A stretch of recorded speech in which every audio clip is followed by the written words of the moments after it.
Yeah. Alright. Hey, welcome. Welcome to the Lion and Bear Report Week 10 recap. I'm Space Lion. And I'm Kodiak. And yeah, we've got all the Week 10 action, and boy, howdy was it action-packed. But before we get to that, Kodiak, how was your Week 10? So it's sort of the opposite of last week, where last week I won my match but took some damage I was really unhappy about. This week I lost my match, but I got SPP in a bunch of really great places, including the warrior that I had to buy to replace the one that died last week. Only 2 SPP, but anything on them to get them moving is great. Yep. And I have since my killer last week took a movement bust, I'm like, well, he's good for now, but at some point I need a replacement. And I had a Pestigore with block that I was trying to get up. I got him a Kaz and a touchdown. So he's now 1 SPP away from getting Mighty Blow next level, which will hopefully let him get on his path towards, self-generating more SPP and the sort of like virtuous, feedback loop of the kill skills for development. So it was a match, where I lost, but I feel pretty good about it. Oh, and I got a free Rodder, and that's always nice. What was its name? That's a good question. His name is Fat Patrick. He was a peasant on the Bretonian team. Oh man, that's so good. He is only fatter now as a Rodder. Yeah. That's really good. Yeah. Oh, that was the Bretonian team. That's been kicking around quite a few seasons now, right? They've been around. Good coach, well-developed team, bunch of stat ups. There's a strength plus blitzer that was a real pain. Yeah, I bet. Yeah, I mean that's the only way you stick with a team like that is if they have some interesting development, and Bretonians can be fun. I like. Yeah. But it was a match where I was super sad my killer was out because he's got Juggernaut, and normally that's great for those wrestle players. So it was sad to have him gone. But I'm glad he's back for my upcoming match against Works, because I'll need his claws for that. Yes. Yeah. Oh man. Matches against Orcs. Yeah. Well, we can get into... Well, actually, before we get into the week, was just going to post a reminder about our year-end party cap for the division. And yep, see you, Gajir. Good luck in your match. Sorry I didn't start sooner. So just a reminder that we're inviting all coaches to join us on the stream as we dig into the year and what's next for you and your team, or you without your team in some cases. But yeah, it's going to be fun. Got year-end survey, first draft is in the works, and that should be out in a week or two for folks to fill out and send in. At the very least, we'd like that in just to kind of talk about what your thoughts are for the year and what stood out. So yeah, should be good.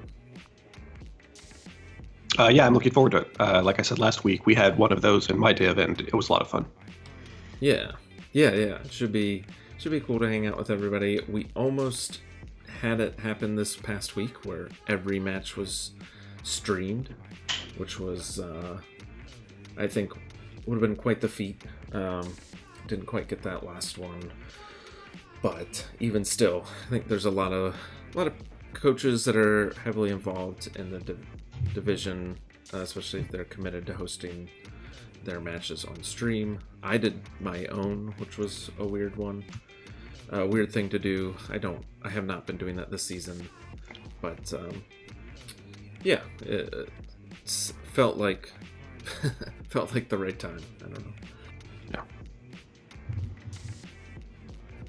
know. Want to dig into the actual matches? Let's see. Or did you have like another pre? I had just the this is the results from week 10, but just wanted to call it out as a cool thing. Last week we had a lot of ties and then 3-0 wins. This week we did have a 3-0 win, but we also had no ties at all. So people really taking it to heart as far as like trying to get those wins to really solidify their spot in the playoff race, and we'll get into that. As we get to leaderboards. But yeah, let's dig into first match, which is Cross of the Empire versus Flyboys. I feel like we say this every week, but it's been I feel like each match is rougher and rougher for Cross of the Empire. We say it each week because it hasn't stopped being true. Yeah. Yeah, so Cross the Empire getting 460 in inducements, so they take Eldril, a wizard, and then they got 2 Bloodwiser Babes. So that was a nice little spending amount, though we see that Eldril got removed at some point. So I watched this one, and this was so Cross of the Empire. They actually won the toss and wanted to go on defense first. The weather for the match actually started out snowing, and I don't think it stopped snowing actually. So snowing throughout the whole thing, pretty much. Oh, actually, towards the end it changed, but so the humans get to work immediately after the kick. They get a Kaz and the LOS and a stun, and then they set up very patiently. Like they pick up the ball and they get it caged, but they're not, they're not in a hurry. And the elves try to hit back, but then fail a GFI in the snow. Humans move to they're kind of in midfield, or they're just kind of moving very slowly again. A lot of punches going back and forth. They tried to foul. I think it was Tabellion Noella, but it was no damage and a send off on turn 3 for them. So they're actually tied for removals at that point. And the elves get a blitz on the ball, and it's a red die, but I don't think it needed to be. They didn't bring in all their. I didn't look at it super closely, but they didn't bring in half of their team. They had half of their team sitting back. They still did the blitz in, and it was again a red die, and they can't get the ball on the ground as a result. On the humans' turn, there's a bunch of elves based up. The elf thrower dies on a punch, but then the Apo brought him back onto the sideline, but all healthy. And at this point, the elves decide we're just going to retreat. At this point, I guess there's enough like KOs and that sort of thing, but I just have in my notes it's 8 elves to 10 humans. So the humans caught up pretty quickly and passed them on removals. So humans just move up. They're trying to keep wide because there is the wizard. And the elves then try to re-engage. They blitzed with Eldril, which was a weird moment. I know their blitzer was on the other end of the pitch, but it still didn't seem necessary or safe, or why not gaze and do something else? I don't know. But yeah, it didn't hurt them. They managed to screen a little bit, and then the humans move up a little bit, but without making damage. And then on the elves turn 6, they decide, fuck it, we're just gonna go in and try to do something. So they blitz into this wide cage that the humans have set up on a 3+, 4+, 4+, 3+. Gets a 1 die and doesn't get the knockdown. I think the reroll didn't get used until the blitz. They still can't get the knockdown. Then, in that same turn, at the end of the turn, they wizard the ball carrier.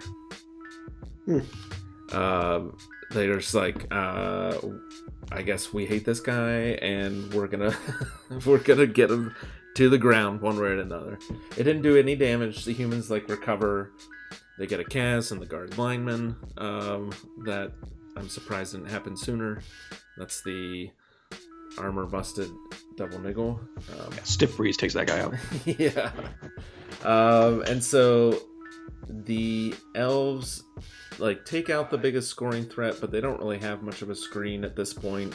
And turn 8, the humans Kaz 2 pieces, the kicker and the agility 5 blitzer, to get them out of the game. And then they score with Jaeger, which probably wasn't the piece they wanted to score with, but they'll take it on turn 8.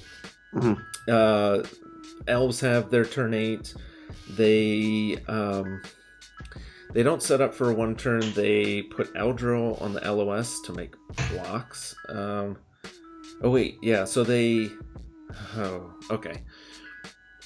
There was a riot that happened, so they now can have a chance for a 2-turn. The elves pick up the ball, throw it to Eldril, who has Nerves of Steel and was like marked up. Eldril catches it. They do a bunch of LOS blocks. They haven't moved anybody into scoring range, including the ball carrier. Then they decide, we're going to blitz the hell out of this ogre with Eldril the ball carrier. And it's a 1 die because they went into a tackle zone and they skull it. And I think just gets stunned, but there goes the 2-turn. So then there's a scrum, nothing else happens. It's 1-0 for the humans at the half. It's still 8-10 on removals. Some KOs had come back. On the elves drive, they set up for a 2-turn. Humans do a good job of like blitzing the main scoring threat and marking up the rest. They send 1 blitzer in towards where the thrower is. And the elves complete a pass, but then fail a 3+ dodge to get somebody in the end zone. So they completed the pass to like a different lineman, and then they tried to do a 3+ dodge to get somebody in the end zone to do a handoff or something. So with that, everything just kind of falls apart. The humans knock out the ball carrier. Eldril catches it, but he's already like next to somebody who hasn't blocked, so that he gets blocked, and that's when the Kaz happens on him. And humans are able to cage up around the ball without picking it up. The elves splits the ball free but fail to pick it up. And then the humans and they had put somebody in the end zone, so the humans were like, we like that ball, but we like getting an end zone surf even more. So they go and surf the catcher in the end zone. Can't get the ball up, but eventually, if you can see the score, they obviously pick it up after a bit, get down the field. By turn 13, there's only 4 elves left. So the elves put up a good fight, but the humans are able to get down the field and score. They also Kaz the thrower in the meantime, and so they score. They're up 2-0. It's 6-10, and that's when the weather changes to very sunny, which is not too great for the elves if they wanted to score quickly. So elves set up for a 2-turn, but then fail a GFI. Even though they're no longer in the sun, they're still failing GFIs. Or no longer in the snow, they're still failing GFIs. And so the same process pretty much repeats. Humans punch and pressure. Elves fail some dodge without securing the ball, and the humans pounce and score. The nice thing here for quite a few nice things here for the human, but the air power getting the MVP and being 1 SPP away from their penultimate level was kind of a nice treat, while Eldril getting the MVP for the elves is just a summation of how that game went.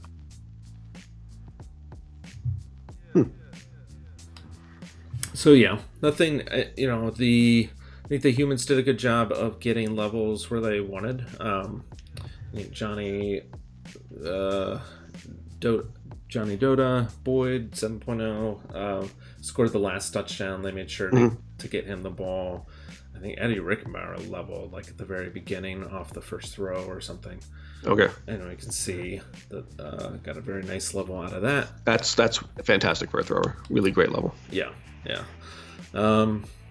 And yeah, for the Elves, it's just another match where they're just getting removed. Oh yeah, that first Kaz was the agility down lineman getting agility down again.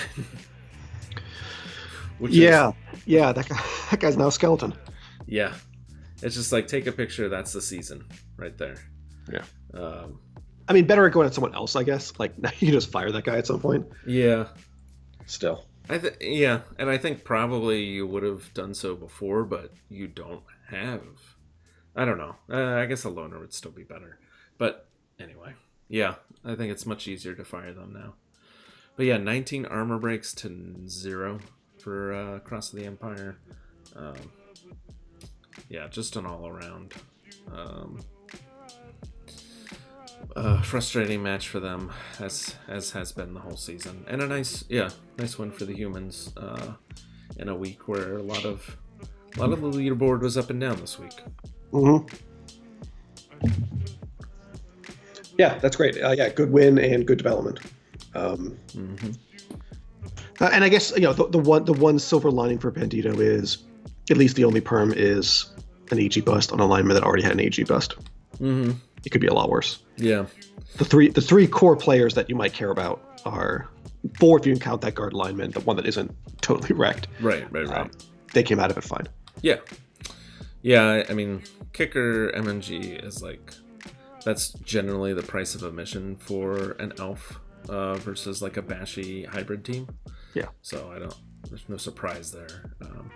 No. Yeah, the rest, that core will be back for their next match. So, yeah.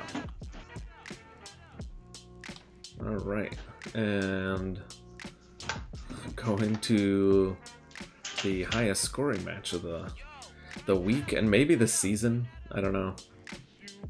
I wouldn't be surprised. Yeah, 9 touchdowns. 5-4. Rats of Nim over All Bark No Bite. Yeah, this game, as David says, was something else. There wasn't. Still, if you look at the sheet, there's not much remarkable other than all the touchdowns that happened. Yeah. There was talk of collusion, and I don't think that actually happened. But you can understand how people be like, how did nothing die and 9 touchdowns get scored? Yeah, right. Yeah, each team got 3 levels. Yeah, no, it's... I mean, All Bark No Bite tried. Both of them. Like, essentially 30 blocks to 40 blocks. On, AB7 players pretty much all around. And, yeah. I don't know. Yeah, not much doing all around for as far as like armor breaks and casts. Just a lot of stuns, I guess. Yeah. So so this game, we actually split. This was So I watched the first half, and then Kodiak caught the second. Just too many touchdowns for one recapper to handle. Yeah, we're like, somebody's got to. We got to help each other out on this one. Too many kickoff setups. All right, so to start off, the Wood Elves elect to receive, and a riot takes place, which I thought was the funniest kickoff event given the scoreline. That they lost a turn and they still managed to pull off 9 touchdowns between them. Yeah. But part of that was Wood Elves on their turn 2, because there was no turn 1, set up for a 2-turn, but managed to fail their LOS 3 die with their tree. It was like skull, both down, or both down, skull.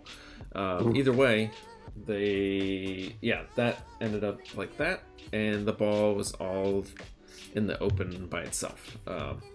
Elves were down the pitch, but the ball was basically calling out to the rats at that point.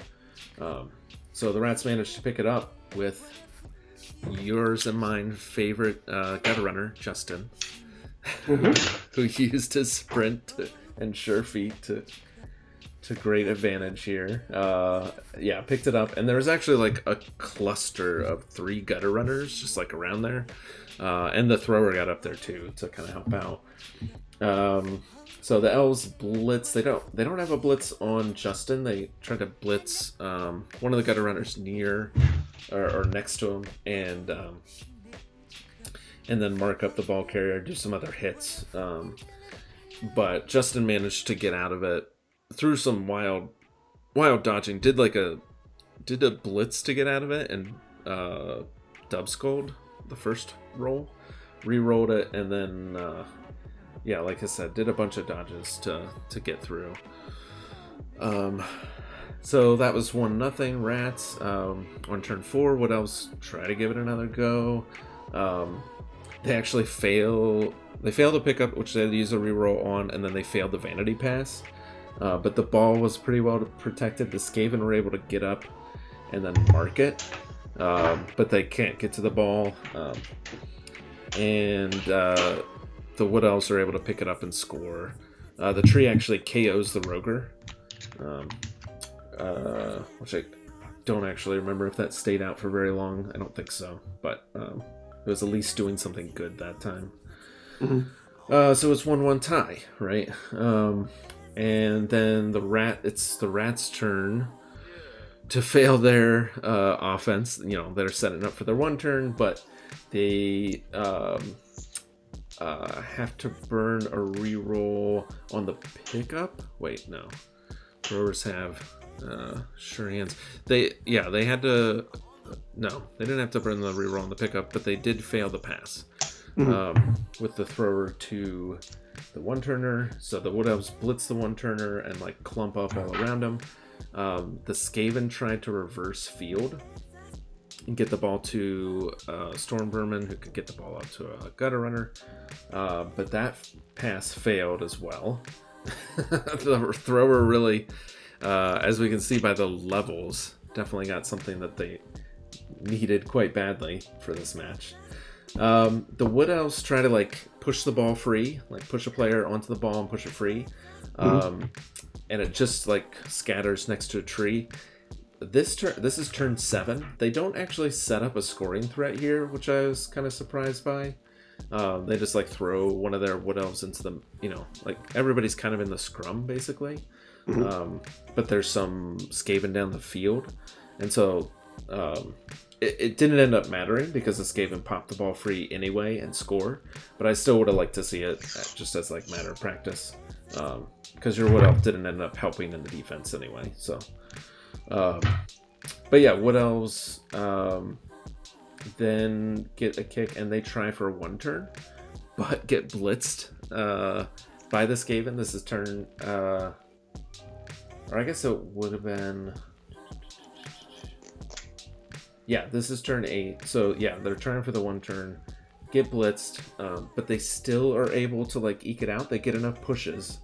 They pick up the ball in a tackle zone with the thrower, move and GFI 2 times with 0 rerolls, but then rolls double 1s on the throw. Wow. It was just wow, okay. Skaven pick up the ball and score on a Storm Vermin, which we see a Storm Vermin did actually manage to level. Our first one of the season, I think. Yeah. I don't know if it was off of this or if something in the second half, but they did. They scored nonetheless, and it was 3-1 at the half. Skaven leading. Yeah, and that's where I took over watching this. So it's 3-1 going to the second half. And at this point, the Wood Elf kicker is KO'd. All the Skaven are on the field. The Wizard is still available. And the Skaven are going to receive. And basically we see something we've seen a lot of out of this team, which is that Martin of Brisby immediately 1-turns, as he does, and takes it to 4-1. which means that looking at the score, we can see that there's going to be only one more Skaven touchdown and 3 Elf touchdowns. So, how does that happen? Elves get the ball. Dave holds the ball deep. Skaven move to pressure. And so David Leclerc scores turn 10 with a pass. Not much stress. The kicker returns for the Elves. So he's able to kick the ball super deep, but it's just a little too deep because it's placed in the corner and then bounces out of bounds for a touchback. Oh, no. Yeah, and a quick snap. Martin basically gets his one turn even more easily than last time. Oh, my gosh. So at that point, it's 5-2. Yeah. And which we get, Skaven are done scoring 2 more Elf touchdowns. Flurry of ones on Elf turn 11 puts the ball on the ground deep because that's where he's holding it. But it's actually deep enough that the Skaven can't get at it, really. They get like 1 tackle zone on it that gets blitzed off. And so the Elves score turn 12. Again, on one of those move the whole field sort of plays that they can do. Yeah. At that point, we're going to see. So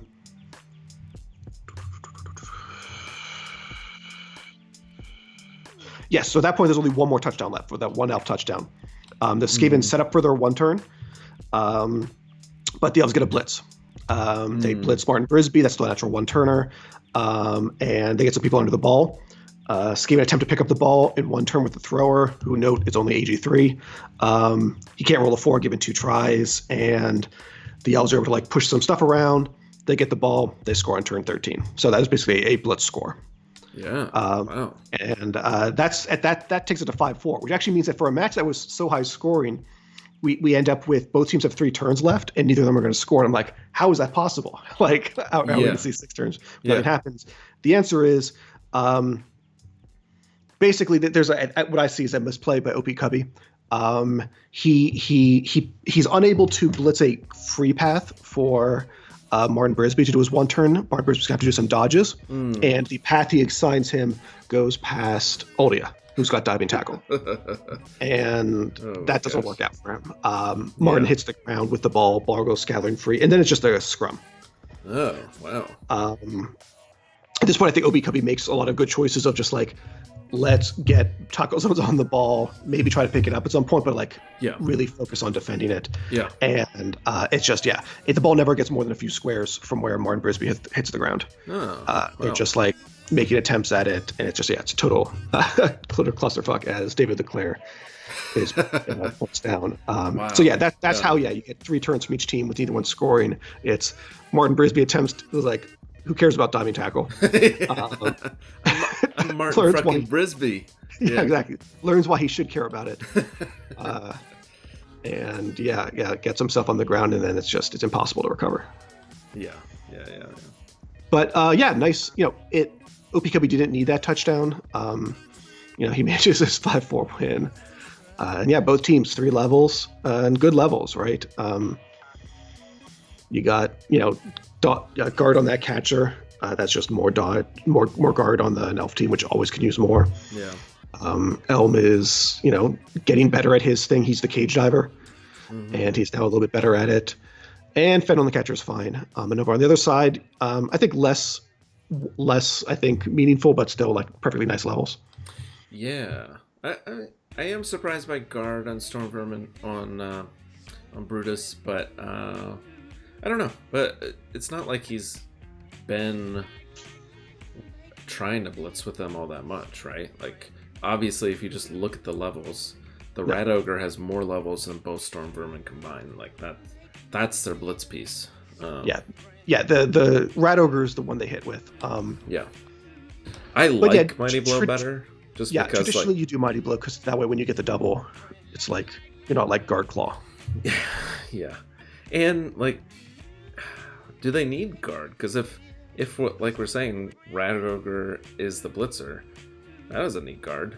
What else are you really hitting with? Because you're just trying to score as quick as possible most of the time. Yeah, you don't need a ton of guard, and you can develop it as a secondary thing once one of them gets Mighty Blow Claw. Oh. Yeah, Pim Pim's saying guard is much better versus me. I don't know if you're being sarcastic or not about that. Yeah, just Mighty Blow isn't... It's the point of the Mighty Blow is for it to be there when Claw comes in, when you get the double. Yeah. By itself, it's not amazing. True. I don't think you'd switch to him from the Rat Ogre. It'd be for like a line of scrimmage hit being a little bit better. And against Chaos Dwarves, they're AV9. They're Thick Skull. It's unrewarding to just do Mighty Blow hits against them. Yeah, so the guard's almost defensive. Yeah. That's fair. Yeah, it'll be interesting to see for their next week how that all works out.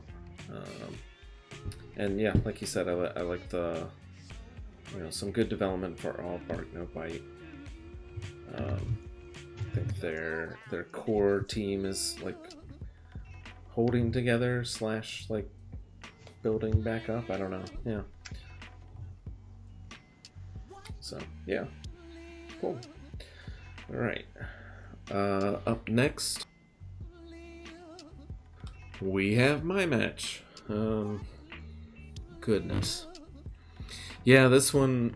It's going back through the replay viewer on this, and I was like, oh, huh. But I think part of it is, if you look at City Slickers, and we had talked about this a little bit in the preview that they were talking about getting rid of all of their players and just going all loners. They ended up getting rid of anyone that didn't have a stat up, which I think was, it's a reasonable middle ground. Yeah. And so it was a bit of an odd match. It obviously started out kind of quietly. Like they went on offense first. They wanted the ball. I did get a perfect defense, and I played it pretty aggressively because I thought they would want to just like try to score quickly with all their loners and not worry about or try to like make blocks. But I was very wrong. They wanted to, scrum it up and then try to get fouls going. Which I'm like, yeah, I probably should have seen that coming. You got 9 journeymen. Yeah. Who better than to just like do 9 turns of fouling?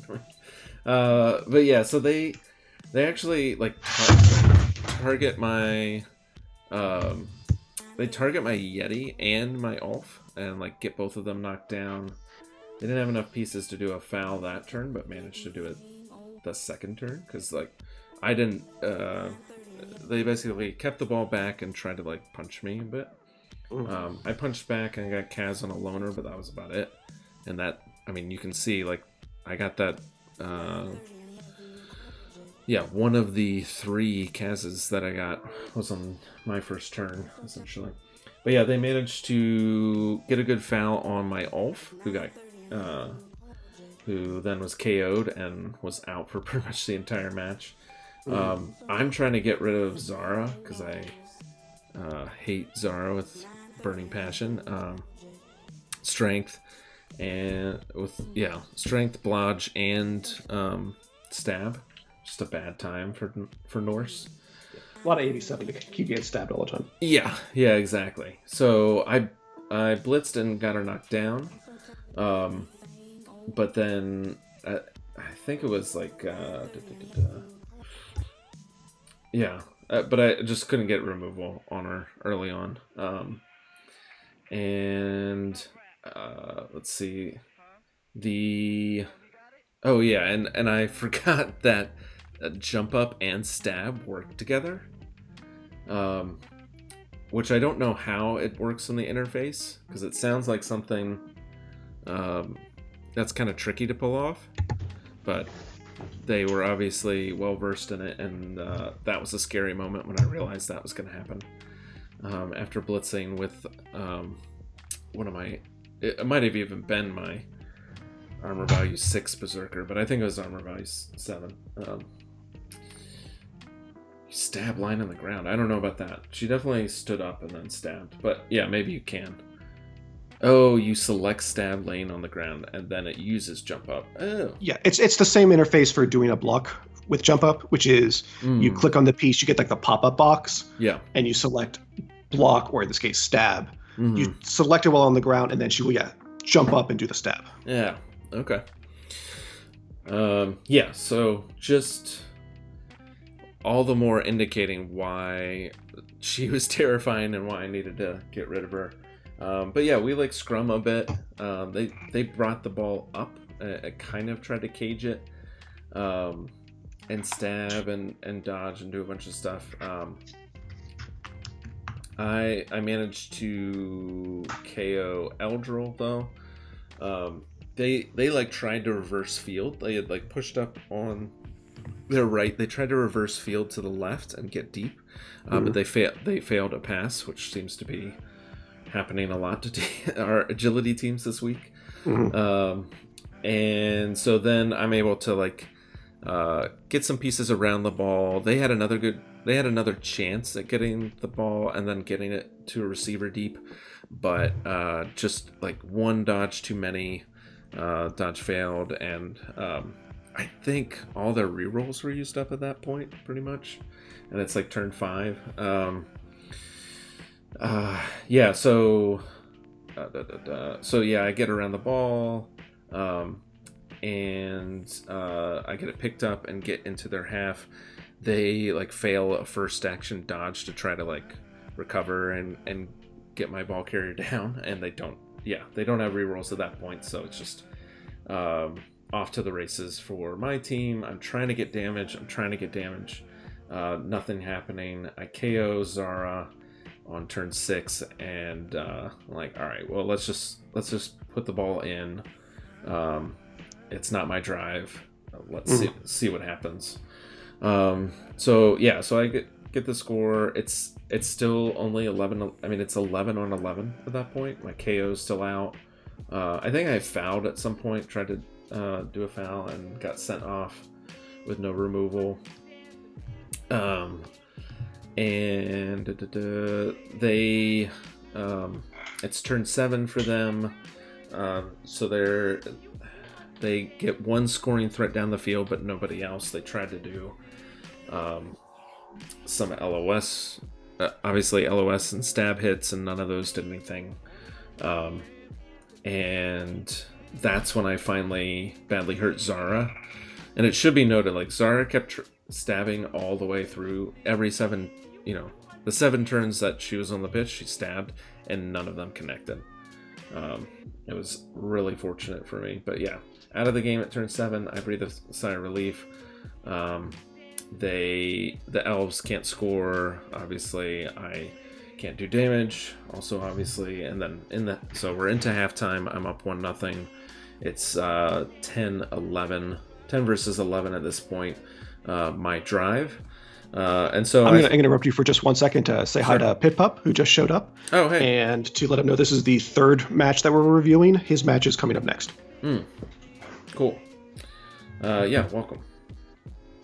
Please continue. Sure. Yeah, so I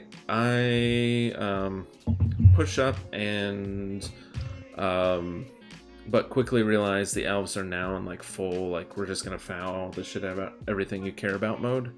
And so I go from like a patient, like, I'll just push right through all these elves, to like, oh god, let's score because my berserker's on the ground and he's getting fouled to pieces. So we score. I score on my turn 11 to go up 2-0. I think that's when I cast the other loner, so it's turn 12, and I've done 3 full removals, and that's all I get. I kick the ball, and it goes pretty deep on their. It's their turn 11. They 1-9 on the LOS and self-remove on a KO, which is a thing that happens when you are dealing with loners. And so, yeah, I push in to go after the ball. And I should say also, like, Ravenpo was a really fun coach to play against. And also the whole time razzing me to try to kill his 2 remaining rostered pieces. Which was like probably flavoring how I was doing some of my blitzes and like fouls a little bit, because I'm like, well, yeah, I don't want that strength up piece around either. Let's kill it. And I couldn't do anything to it. It was pretty bad. and all the kickoff results. So like this one right here on the deep kick was like a perfect defense, which I had gotten at the beginning of the match too, and then I quickly score and get my third touchdown because they couldn't pick up the ball, and then on the next kick when it's 10v10, there's a blitz, which Raven Poe was like calling in chat. It's like, all these kickoff events are against me, this one's gonna be a blitz, and so it is. And same thing, I try to push a few people in, and again they can't pick up the ball. Like their thrower, their agility up thrower, like snake to pick up or fail to pick up, and then fail to pick up in a tackle zone in like 2 consecutive turns, and that was like how I was able to score one of my quick touchdowns. And I'd be surprised if the throwers on the team after this match, they Raven Post seemed pretty frustrated with them. So that's that.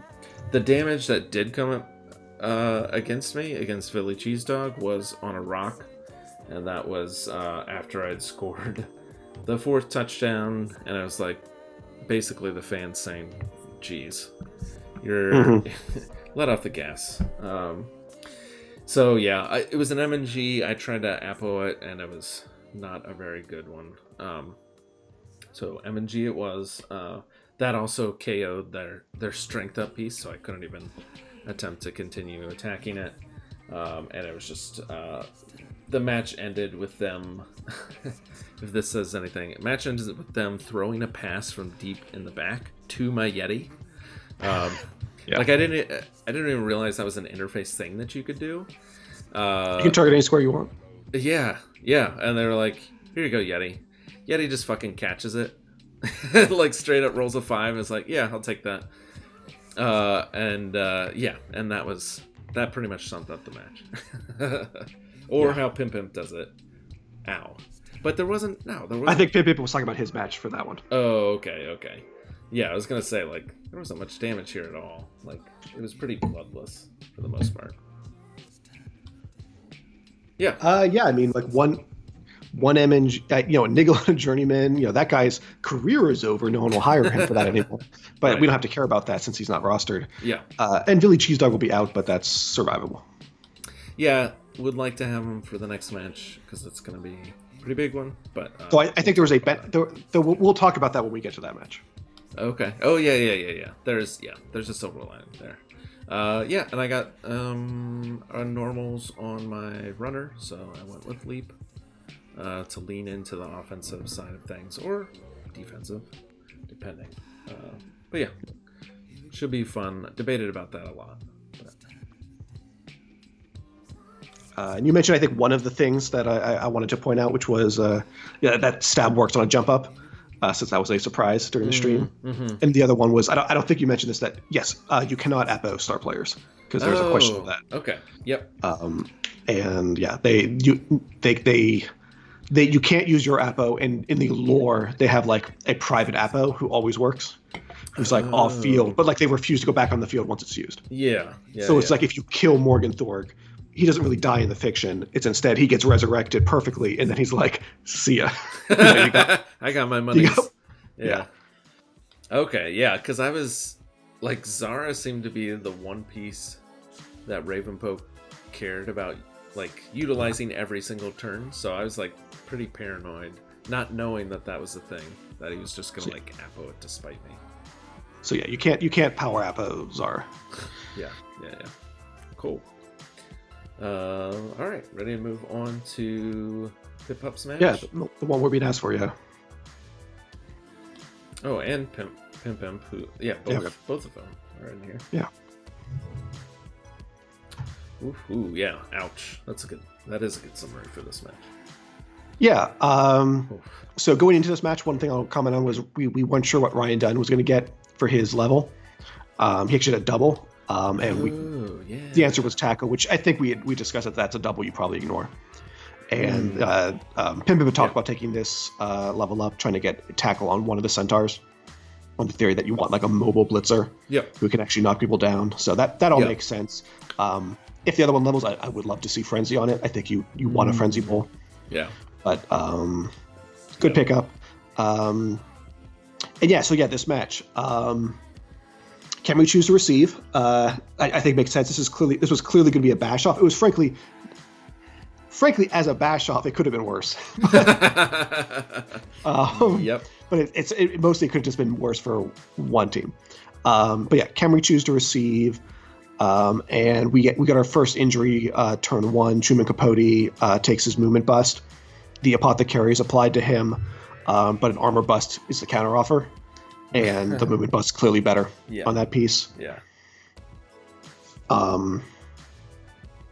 And yeah, Pip Pup, he secures the ball in the cage. Pip Pip marks the ball carrier with Ryan Dunn after he knocks down a cage corner, but then Pip Pup just puts the bull on the ground. He stays there, lays there stunned for a turn, and then it takes a foul on turn 4, and it takes that badly hurt. So, wow, okay. So yeah, of the 5 removals that you get from the Chaos Dwarves, probably the 2 worst are the Bull Centaur and the Blocker, and those both happen in the first quarter. There's a lot of Chorf pressure on the ball. It's like a little bit ahead of midfield, and a Tomb Guardian is basically trying to move into position to provide some guard support. He double ones a GFI, and the ball is exposed before it was actually able to be secured, and it next turn hits the ground. The Chorfs are eventually able to actually just get it themselves. They try to move the ball up the field, but then turn 7, Ramtut, it dodges away from a mark. He actually rolls a 6, so he doesn't need break tackle, but he does have break tackle. To Blitzer Richard Burden, who has the ball. It's a double skull, but Ramtut is just not going to be denied this hit on the ball carrier. So he powers through the loner. Yeah. Get a POW. Richard Burden's MNG'd, and because he was 1 square away from the sideline, ball scatters out of bounds. And it's away from any practical ability of either team to score. Wow. Though it actually, as it turns out, Rathu, the one of the Tomb Guardians, really locks that in by actually running over, picking up the ball, moving up the field, and then throwing it towards the end zone. Oh, and they made the pass? And they made the pass. It was incredible. It was like, man, it's a strange 5 piece. You could just hold on to it. Yeah, that's what I would. But no, he throws it into the end zone, and it works. Gosh. That's great. Wow, so that was the first half. Oh man. Yeah, and in that chaos, we see Richard Burden did take his MNG when he got hit.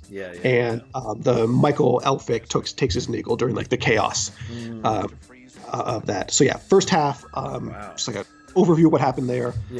Pip Pip has stopped the Khemri drive, but he's down 5 pieces at this point, thanks to the casualties and KO, I think. He's got 8 on the field thanks to his bench, while Pip-Up has like literally all of his pieces.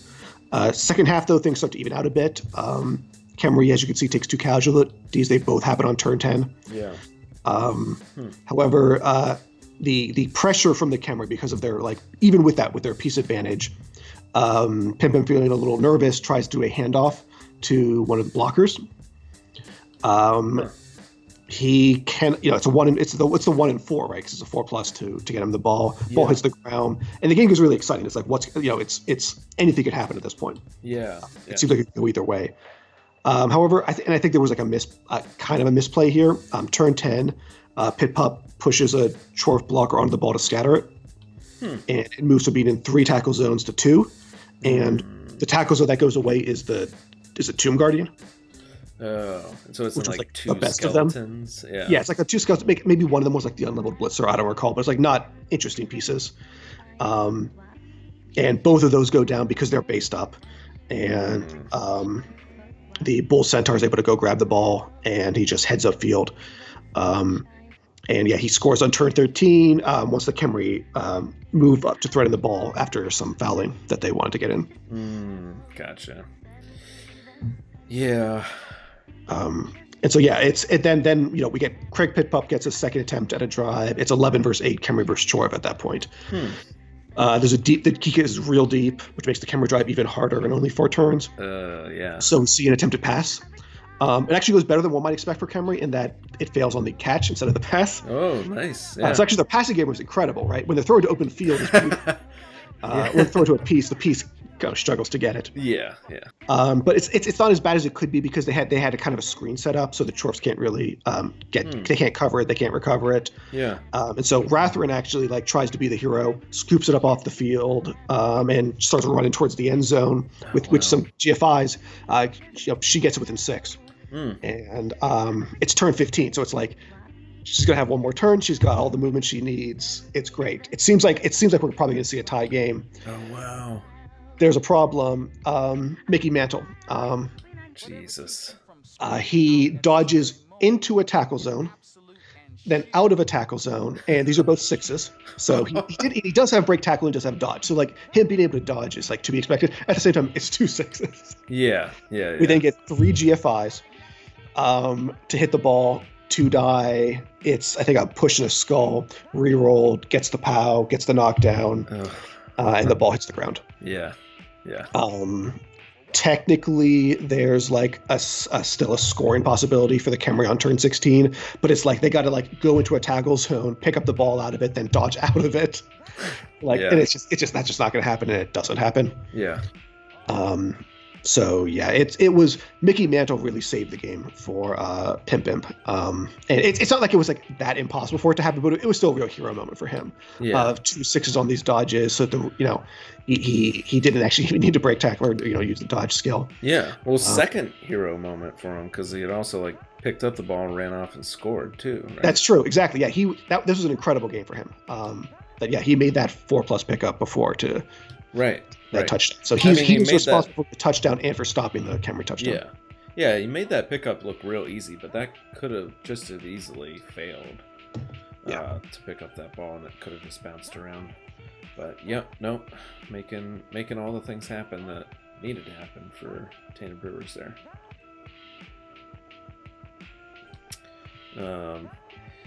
No development in this game at all, huh? Just looks like some decent MVPs. I don't know that the throw rod needs any more levels. No, he's basically got what he needs. Frankly, unless he gets a stat up or a double, I don't know what a next level does for him. Yeah, he'd rather it on Ratharin. Yeah. Pip up a green. Yeah, if you give him an agility increase, if you give him a movement up, that's awesome. Even a double for dodge would be cool. Yeah. Just to make him, but a normal, there's just nothing that's particularly exciting. Yeah. Leader was already sort of a might as well take it. Stretch, yeah.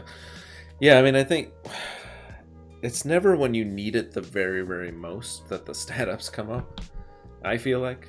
I would disagree because I had a Pestigore that had block and sure hands, and then he got an agility increase, and it was wonderful. Okay. For the rest of us, I don't know. But yeah, that sounds magical.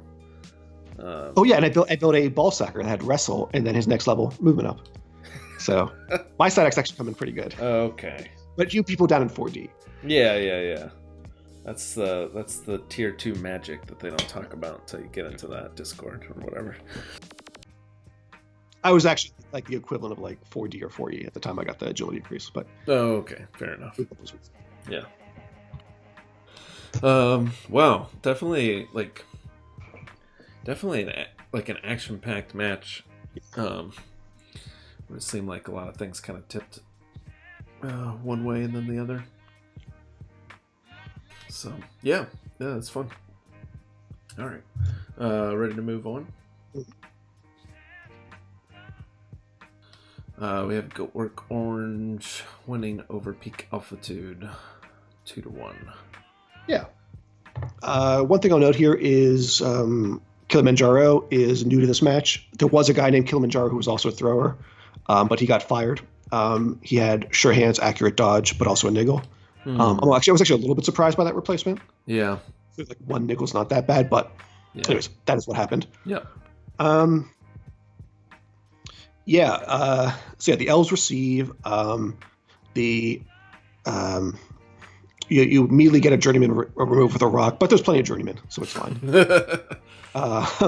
And then, the first elf line of scrimmage hit badly hurts Butterscotch, which kind of had Troxbirds on a bit of like an instant tilt.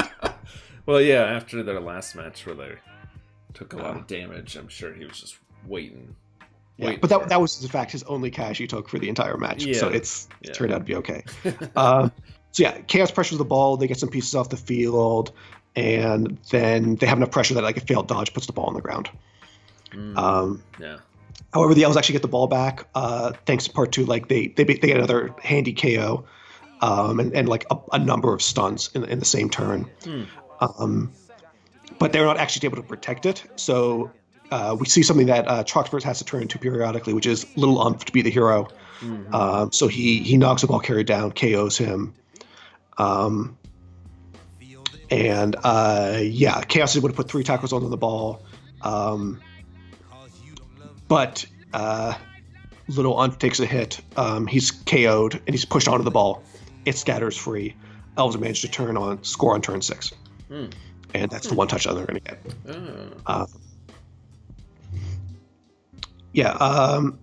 That leaves 3 turns for Chaos to try to respond. Little Umph actually stays out. It's 8v8, which he's not very happy about. Riot actually then turns it into a 2-turn. But Trux manages to just pull it off thanks to basically thanks to a blodge step piece, which was marking the ball carrier getting powed.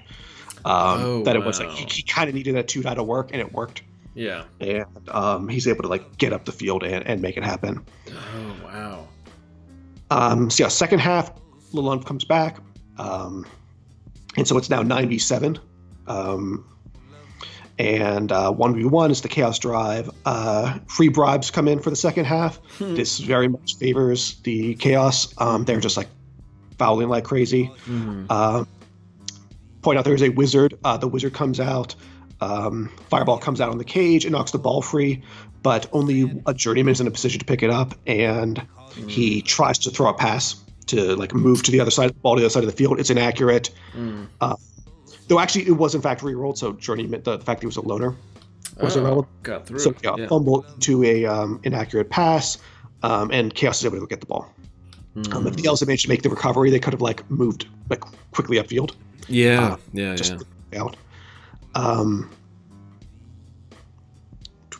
The Elves are just massively down pieces. They lose that. They have that ejection that I had noted there. They tried to foul a rookie beastman, and stunned him, got sent off. I thought it was maybe a little too aggressive a foul there. Elves are down pieces. The Chaos have their score basically locked in at this point, and they score on turn 16. Elves have 5 pieces for a theoretical 1-turn attempt. It just doesn't happen. That was the match. Is that even possible? 5 with 5? I wouldn't think so. They didn't have any catchers, then probably not. I don't think blitzers are only 6 or 7. I don't think there was even an attempt. It was just just that's what they had left. So therefore, no, that's tough. I mean, their team's pretty beat up, but. Yeah, it sounds like it was close in that first half of Goatwork not being able to tie it up. And people in chat talking about Little Umph. We've talked about it a number of times that foul appearance is not what you would take. There's like skills you would rather have. You'd rather have sure hands. I'd rather have 2 heads. I mean, you would do sure hands, but even if you didn't do that, then you would do 2 heads. Or big hand.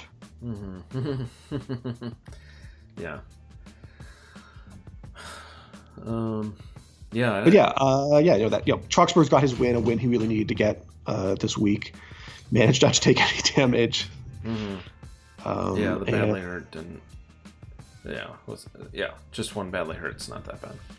And as we can see, Mimosa is on his way to being a killer. There really started the season. There was a killer Beastman, or at least I think a partial killer Beastman. They're gone now, so this is it. Put them back together.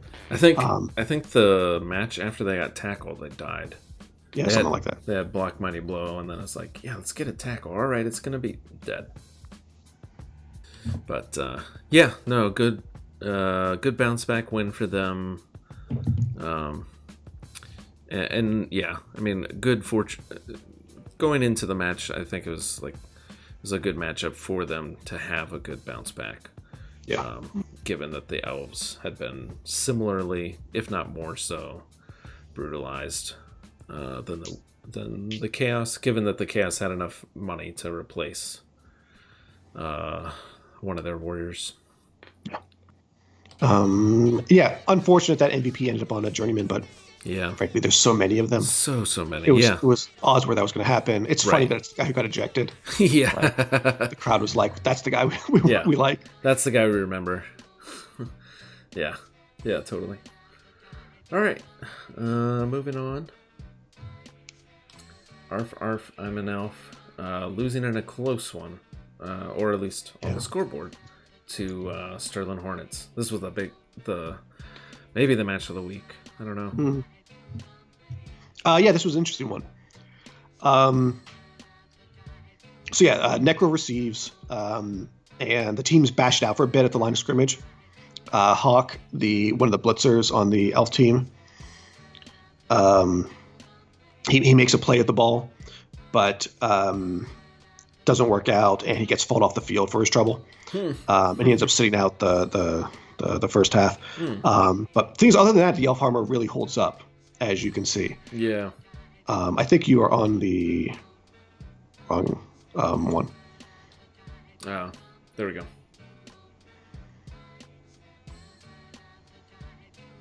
There we go. The elves, one badly hurt, 3 KOs. Not that bad. And then, for the necromantic team, just 2 KOs sustained. So not a lot of removals. And that, if you look at the teams, if there's not a lot of removals, that's things going the elves' way, right? They have 1 Mighty Blow piece and a bunch of 87. Right. Necro has Mighty Blow, they got Claw, and they've got, better armor.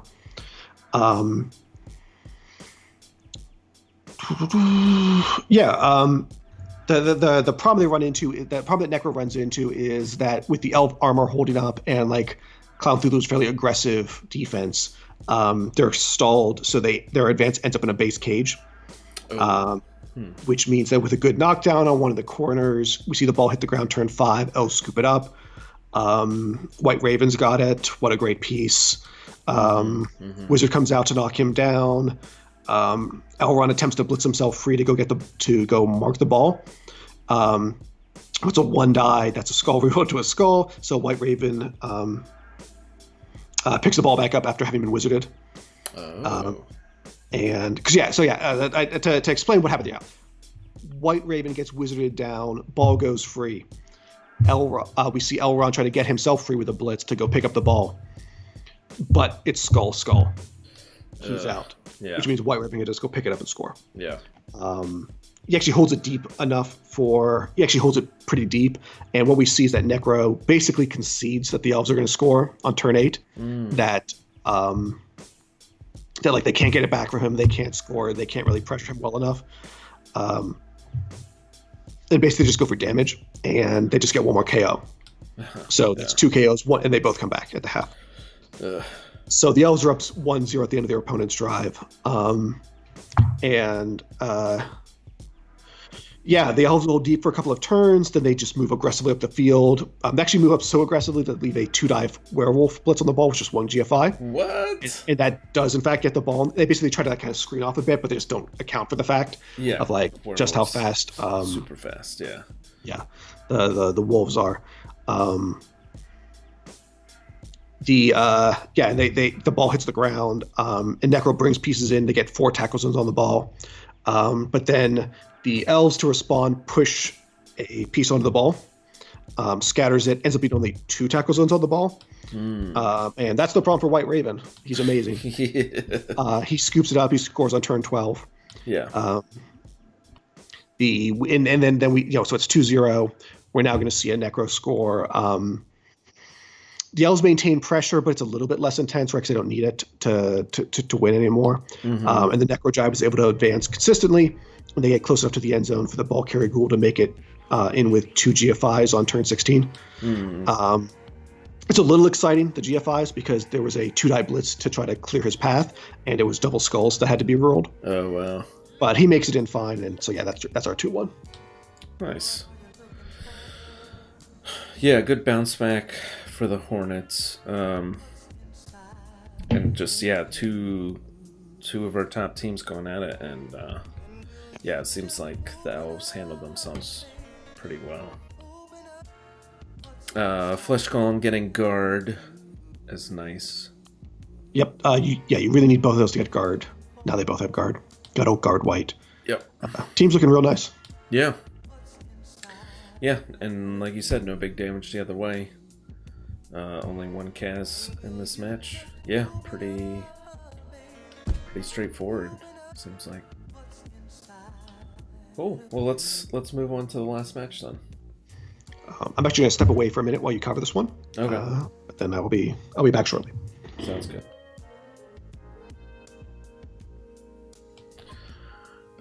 Yeah, so this one, obviously our big upset of the week, right? I think we said that the Orcs had a shot if they got their damage train rolling, but I don't think any of us saw it like this. At least not me, and I'm going to put words in Kodiak's mouth because he's not here. In fact, I'm pretty sure he said, "Over my dead body will these Orcs win against these Skaven." But no. This was a really solid win for the Orcs, and they did get the damage train going. But it took a little bit, right? So at the start, Skaven elect to kick. They want to go on defense. The Orcs, straight off the bat, they get 2 KOs. One on a foul, and then one on a punch. The foul was kind of weird because they did like an extra GFI, which they failed. They re-rolled, and then they got the foul in and got the KO. That was good. And they retrieved the ball and have it caged up pretty well, which is really important against this Skaven team. And even when you do, they're still coming at you. And so the Skaven, they just they blitz Furious Fred, who had been out after one of the gutter runners. They get a 1 in 9, and then they get a 1 in 36 when they greed rolled it. Dub Sculling and Pyro Driver gets KO'd for the rest of the half. And that, I think, as many moments, will kind of sum up this match. There's just not much that the Skavens set out to do that Nuffle let them get 2 actions in on. They get a little bit in, and then just have Nuffle smack their hand away, basically. So yeah, the Orcs move up the ball, move the ball up to midfield, and are punching.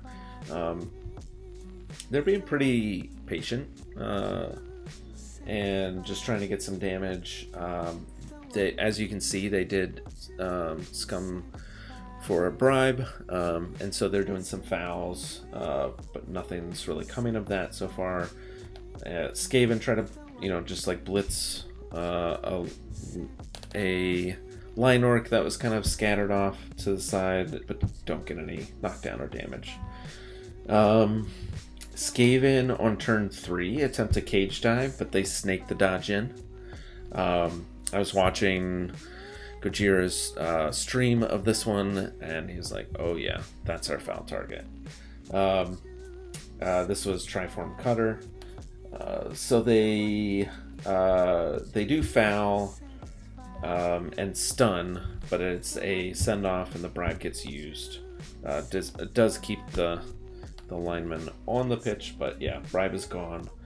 They managed to KO a Skaven, and the cage is now well upfield.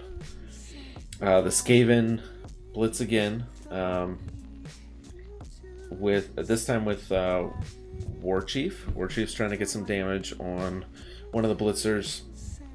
Just gets a push on a blitzer and is still in the tackle zone. They try to dodge out, and they fail. And they fail their reroll. And that was their turn. A lot of, turns that just didn't go very far. And then, yeah, turn 5 was the big one for the orcs. They blitz Kiki-Jiki with Wali.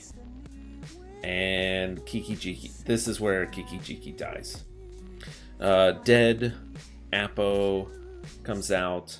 I believe the Apo offers another armor bust, which, as you can see, Kiki-Jiki already has an armor bust and a niggle. And so Tim Nielsen obviously decided death is more fitting for Kiki-Jiki than to be retired, and so that was that. And orcs already had a foul target in War Chief, so Apo's gone, ball's safe. They move in for the foul on War Chief and get a stun send off. So that's 2 fouls in a row that they're getting sent off. This one actually stuck because the bribe's no longer there. And the rats just run away. Orcs try to do some more damage. They managed to foul War Chief again, who wasn't able to get away. All the other rats are down on the other side of the pitch, like, you can do it. And then, like, because the orcs come in, stomp on him, and M&G. And then, yeah, the orcs score on their turn 8. And it's 1-0, and it's looking pretty good. Though there's 4 KOs on the Skaven, and 3 of them come back. So it's 11 versus 8. The Skaven set up for a 1 turn, but the orcs get a perfect defense and foil all that. So halftime, orcs up 1-0, and Skaven just set up for a quick score. I think the orcs, they tried to blitz for some damage, got nothing. Orcs tried to crowd in along the sideline where the Skaven were, but they're not able to get far enough in. They target pile driver, don't get any damage. So turn 10, Skaven score, hoping to set up on defense and turn over the orcs. But the orcs play it really well. They, like, even with it being like turn 10, 11 for them, they are really patient, keeping their ball caged up, keeping that cage kind of multi-layered so the Skaven can't get in there very well. The Skaven still try. Turn 12, Triform cage dives, does a red die that knocks the ball free because of strip ball. But with the ball was on one of the stand firm blitzers, and so they were able to stand firm, and the ball didn't scatter too far, so the Skaven can't pick it up. And so, yeah, that kind of repeatedly happens. The Skaven keep trying to do crazy cage dives, but I think they got, on turn 14, they got the orc ball carrier down, but then the ball scatters into another orc's hands, which Tim, I think, was getting pretty frustrated because he had that happen a lot in the week before. And then, yeah, they had it. They did it again on turn 15. This time it scattered into a black orc's hands, who caught it. So it was like, boom, caught, boom, caught. On this turn, or like for the orcs this turn, they actually had a chance, I thought, to hand off and move up the pitch. Like, they had a blitzer that wasn't marked next to a blitzer that was marked by 2 gutter runners. And my play would have been to hand off to blitzer and, like, try to get it into a safe cage, but they took, like, the punchier route, which they were, like, punching and basing and putting guard in places to, like, keep the blitzer from getting punched again. But, like, I feel like they could have gone more aggressively. It didn't end up biting them that turn. Like I said, the black orc caught it on the next red die cage dive, and so from there they moved up with the black orc and just like an orc on either side. The Skaven again get a red die cage dive. This is a 3 red die cage dive, and they managed to get the ball free with Triform Cutter. And the ball is actually in a spot where a gutter runner could have picked up the ball and tossed it away from where all the orcs were. But the only other gutter runner left that's not Triform fails a 3+ dodge. to get to the ball, and we'll never know. So the Orcs pick it up on turn 16 and score, and that's how we get the 2-1. And yeah, we see the completion of the Black Orc block guard set with this match with the MVP. So all around, just a great result for the Orcs. I think overall they played really well against the Skaven, and the Skaven just didn't have any. I mean, Skaven didn't have much go right for them, so that helps too. And yeah, no more Kiki Jiki. Yeah, and that's a shame. What an exciting piece to watch. But I can see that, a niggle and armor bust is bad. If you have a second of either of those, you're hitting the point where, like, it's such an expensive piece. Yeah. How are you going to keep it on the field long enough to justify that cost? Right. Yeah, exactly. And on the Orcs, block guard is great. You're going to start getting stand firm on some of them, but the team's looking good. It's got a lot of the pieces it needs. It's got all of those, like, the fundamentals it needs. Yeah. And nice team. Yeah. Cool. All right. Well, now we're ready for leaderboards. Yeah. I'll note there is one match has been played this week. There's actually one that's, I think, being played right now. Neither of those are neither of those are reflected in any of these. Yeah. Though we do have something special for the very end that ties into that. But yeah, our leaderboard. Sterling Hornets back on top. Yep. Things looking tighter again, almost. Things are definitely tighter. Yeah, it's like really congested up at the top, but like, lots of things can flip the other way. We've got a lot of top teams playing each other in the next couple weeks. Yeah. I think Tainer Brewer still have to play, Goblins.deck and Sterling Hornets still have to play each other. It's a lot of. But in general, I mean, the first place team is 4 points ahead of the 7th place team. That's incredibly tight. Yeah. So it's I think we've talked about how everyth's gonna clear up at some point, but maybe we're not gonna see it until the final week. Yeah. Oh yeah, Pim saying he still has to play Arf, who did take a hit this week with the loss, but it's still like a really tough great opponent. team. Yeah, great team. Those stat freak werewolves are. I would be worried about playing that team. Yeah. So looking at the projector,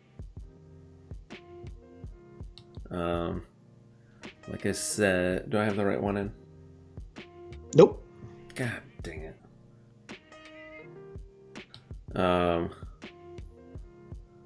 You sure? Yeah, I'm 100% sure. Okay. Then I have it.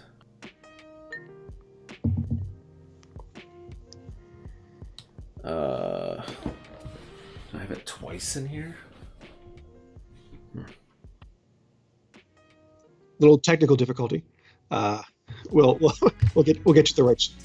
Yeah, get you the right sheet in a second. So that was a preview of the sheet we'll show at the very end, which is what do things look like with the played match taken into account. But first, we're going to show you what things look like at the end of this week once Space Lion gets that properly placed in the slideshow.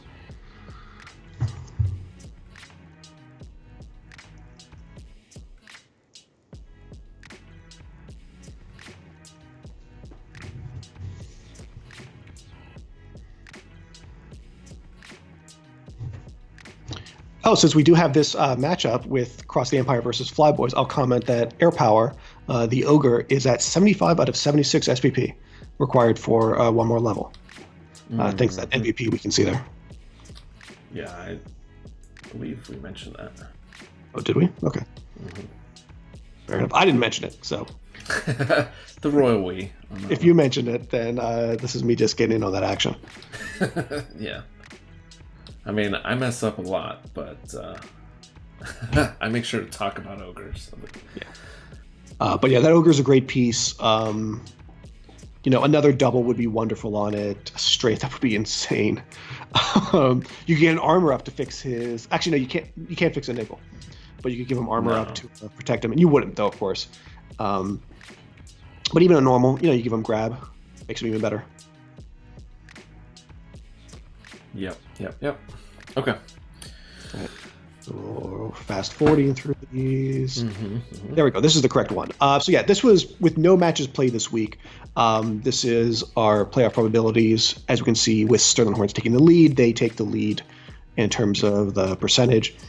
And yeah, with this basically breaks down into there's like a top three, where the top three teams are the most likely to end up in the top three in some order, and then there's a group of four that have a shot of various likelihood of breaking into that top three and getting to go to the one of the two playoffs. Yeah. Mean Green and Thick technically still in it, but like becoming a long shot at this point. Yeah. And the big changes being Goblins.deck, they got their loss, so minus 25% off of their being in the top 3 percentage. Yep. R4 they got a loss, so minus 29% of their being in the top 3 percentage. Yep.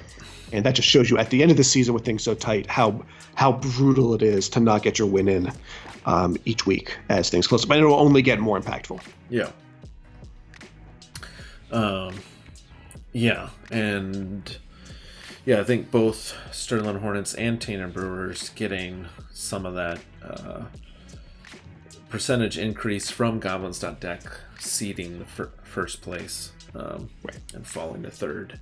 And yeah, like you said, those are our top three even still, where you have this other pack, including R4R5 and Elf, of like 4 teams. Interestingly, all three of the hybrid teams in there and one of the bash, and at kind of like quarter to 1/3 chance of getting into one of the spots.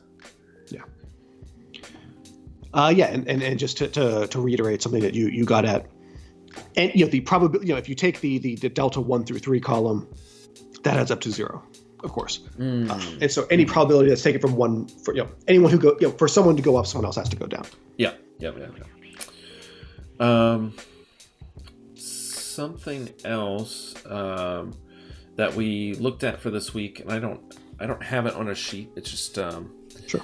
But we did take a look at teams that are also in that third place spot across tier 4.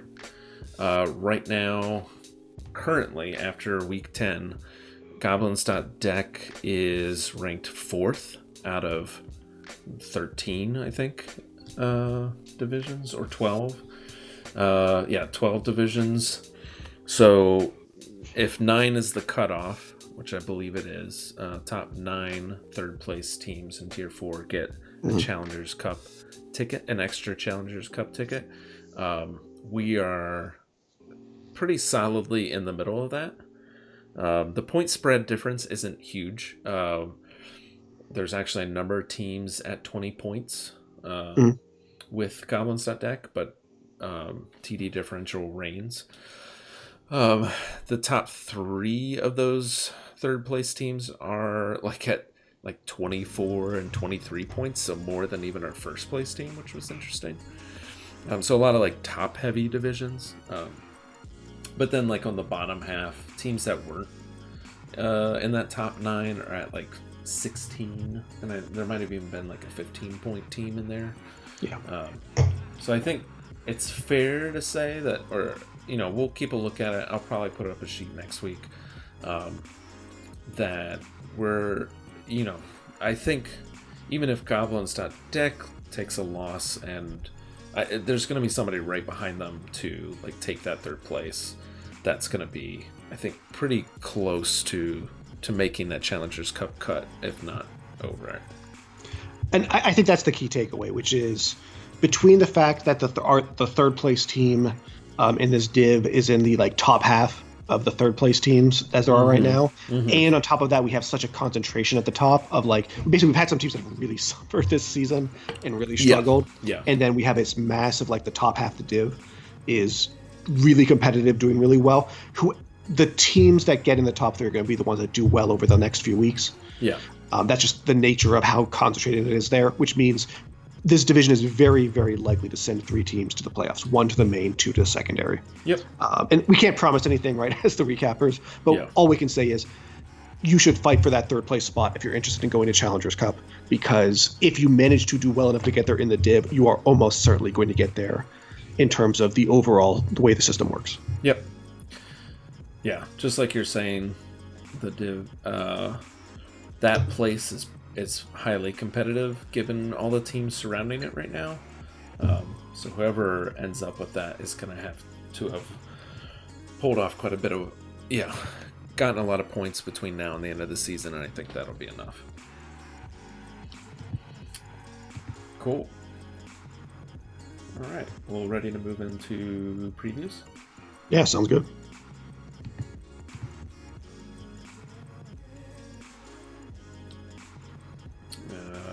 First up is All Bark No Bite versus Crest of the Empire.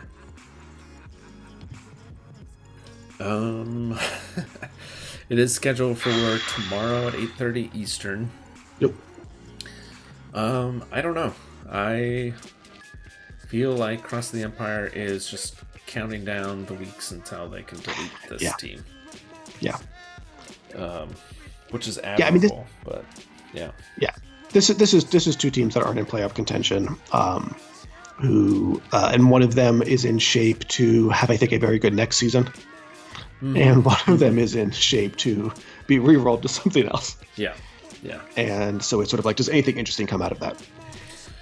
Yeah, I think, David will probably have some players that he's going to want to try to get some more levels on, or at least some SVP on, so that'll be the focus. And for the pro elves, I think for them it's just like I said, just showing up, getting through the rest of the season so they can start fresh next season without getting a strike or whatever for dropping out. But it's just been a rough go. Play your matches, try to have fun. Blood Bowl's a fun game. Yeah. Just enjoy playing it, and maybe learn something or whatever, but just go for it. And David just try to score as many touchdowns on key pieces as possible. Yeah. 5-5 this week. Yeah, there we go. Team's looking good. Yeah, make good hits with Oak. Maybe get him a level. Mm-hmm. Yeah, I mean, probably just building up some cash too to maybe be up to 11 players again. Mm-hmm. And I don't know. Maybe get that guard catcher another level. I think the guard catcher is what jumps out to me as this needs another level immediately, because you want him to get blocked to be more survivable. Yep. Oh yeah. And yes, with 80 cash, but so it's gonna be a question of, do you do it now, or do you? I would frankly hold the journeyman. I would buy stuff when you hit 150k. Yeah. Or you could jump to 12. Exactly. You go over 150 and you buy 2 linemen simultaneously. Yeah, because they could be the things that die instead of your important pieces. But I mean, you look at the CAS and TD differentials for Cross of the Empire. Actually, the casualty different. I mean, 49 taken is just awful. All Bark No Bite. Yeah, All Bark No Bite taking 34. You'd think that'd be enough. That's basically average of 5 a game, and it's. Oh. Yeah, it's really bad. So I think. I think if you're All Bark No Bite, you're just looking to see try to make this an efficient match for you and score certain places. Cool. Let's move on to match number 2. Oh yeah. Never mind. Let's skip over this one. This is I would say this is maybe the match of the week. We got our fifth and sixth place teams up against each other.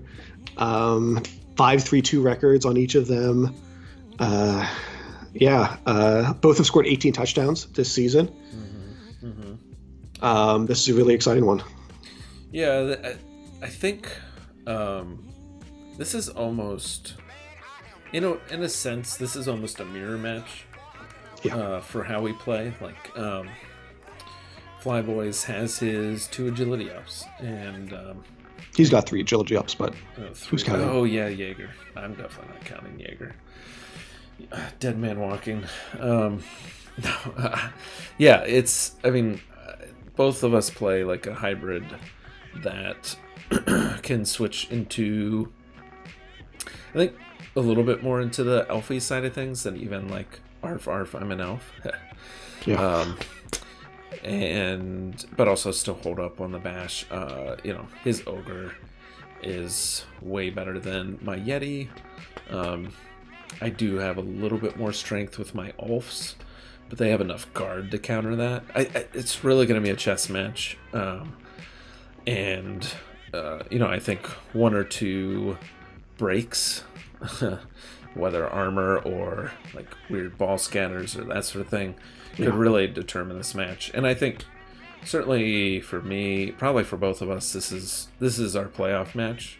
To see if we can go into the postseason. Like, whoever loses this, probably done. Yeah, even a tie is probably too little left at that point. We've got. I'd be really unhappy to see either of you guys be like, well, I'll just play for the 1-1. Whatever. It's like, you need to win this, or it's like. Yeah. Yeah, exactly. So. It'll be interesting. You mentioned before when we were talking about my match and me being grumpy about Billy Cheese Dog being out, that there's a silver lining to that, and that is that I get inducement money my way instead of the other way around. Yeah, which goes well with it being a home game with that Nuffle altar. That instead of you buying for him, a star player, you can. You can, I'm assuming you'll get Boomer because you just love Boomer so much. 10K, man. 10K. You get 70K left over. Yep. You could do a helmet for free, or you could put in 30, which frankly you've got the money to do. Get yourself a bribe. Something like that. To keep Boomer on. I would lose my mind if you did that. So you just need to keep Board Brander on. Yeah. As compared to going the other way, right, where he gets the cheap star player. Right. Yeah, exactly. Yeah, it'll be nice. I don't know. I don't really like the helmet all that much. No, I wouldn't get him. I would just do the... Given you have the altar, which I've never agreed with. Going on given the that that's again, given that's what's going on, you just get Boomer and other stuff. I think most likely it'll be a bribe. I'll pay the extra money. And yes, if only the match is like completely gone out of control, and I know you're watching, and I want to tilt you, I will keep Boomer on. But otherwise, it's going to be Borit Brander, my loner who won my heart and is now my dirty player. So we'll see. I think that's leaning into the foul game. I think is going to be. Probably a game plan for both of us, and we'll see how that goes. Yeah. But should be an exciting one. Impactful match. I think a match that could go either way, and a match which could go like really explosively either way, depending upon some numbers. Yeah, I haven't had my big implosion game where all my pieces are gone this season. This match is scheduled. Sorry, I'll just say. This match is scheduled for tomorrow at 11 Eastern, 8 p.m. Pacific. That's very late. But and I'll be excited to see that. I'll be excited to see does Air Power get his level, as we were talking about. He only needs 1 more SPP. Yeah. Or does Thorizo put his claws into him, and he may not have Mighty Blow, but he's got his target would have a Nagel. Yeah. So I would love to see that fight. Oh yeah, David, you're playing your game. Yeah. Well, no, your game will be before. Oh yeah, double. I got it. Okay.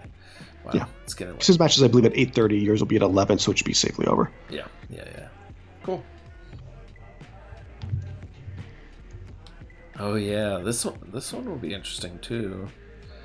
Tana Brewers versus the Rats and Nip. Tana Brewers is home with the riot and pitch invasion blocked off and missing 3 players.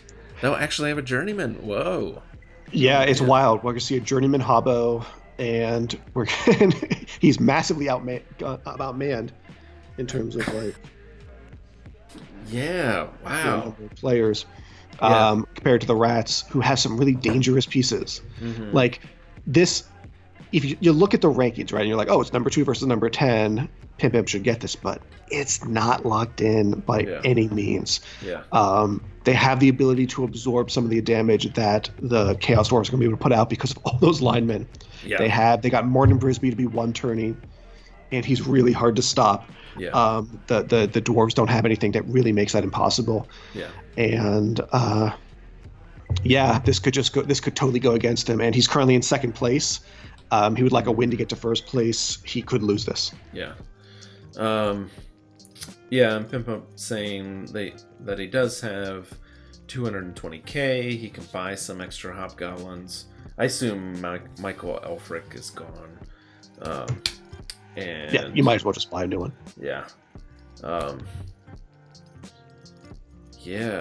Interesting.